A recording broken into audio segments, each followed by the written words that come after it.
आजचा विषय हलका फुलका नसून जबरदस्त वजनदार आहे. कोकण म्हटलं की रत्नागिरी, सिंधुदुर्ग हे सर्वांनाच ठाऊक असतं. पण समुद्राच्या कुशीत विसावलेला, सह्याद्रीने कवेत घेतलेला आणि आई जीवदानीचा आशीर्वाद लाभलेला पालघर जिल्हा, याची कोकण म्हणून असलेली ओळख मात्र अजूनही कुठेतरी अपुरीच आहे. उत्तर कोकण म्हटलं की आपला पालघर जिल्हा आदिवासी जिल्हा म्हणून ओळख असली तरी इथे भात शेती पिकवणारे कुणबी, भाजीफळांच्या वाड्या फुलवणारे वाडवळ, मच्छीमार संस्कृती जपणारे कोळी, वंजारी, आगरी, वैती अशा सर्वच समाजांचं या जिल्ह्याच्या जडणघडणीत मोलाचं योगदान आहे. याच पालघर जिल्ह्यातील स्वच्छ आणि शांत समुद्र किनारा, ऐतिहासिक महत्व लाभलेल्या शिरगाव आणि सातपाटी बीचवर रंगणारा हे ग्लोबल कोकण महोत्सव. विशेष म्हणजे यंदा पहिल्यांदाच थेट कोकणाच्या समुद्रकिनारी हा महोत्सव होतोय.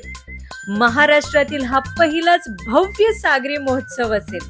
बीच फेस्टिवल, जिथे कला, संस्कृती, खाद्य प्रबंधी, पर्यटन आणि व्यापाराचा अनोखा मेळ पाहायला मिळेल. 18 ते 22 फेब्रुवारी काही विशेष कार्यक्रम सुद्धा आहेत. 18 फेब्रुवारी भव्य उद्घाटन सोहळा, 19 फेब्रुवारी तारपा लोकनृत्य, 20 फेब्रुवारी पारंपरिक मंगळागौर, 21 फेब्रुवारी दशावतार, 22 फेब्रुवारी कोळी नृत्य आणि खास आकर्षण म्हणजे मराठी फिल्म फेस्टिवल. चक्क समुद्रकिनारी मराठी चित्रपटाचा आनंद, लाटांचा आवाज आणि वाळूच्या स्पर्शात चित्रपट पाहण्याचा एक वेगळाच अनुभव तुम्हाला शिरगाव बीचवर घेता येईल. Fisherman beach tent village, Satpati बीचवर तुम्ही टेंट मध्ये राहण्याचा आनंद घेऊ शकता.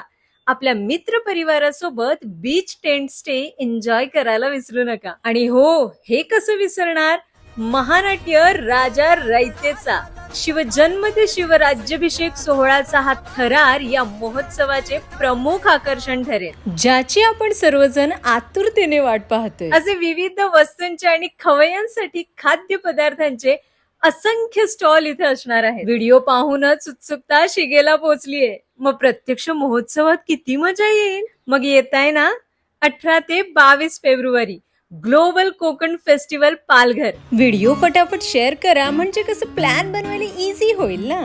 आपण भेटू नक्कीच.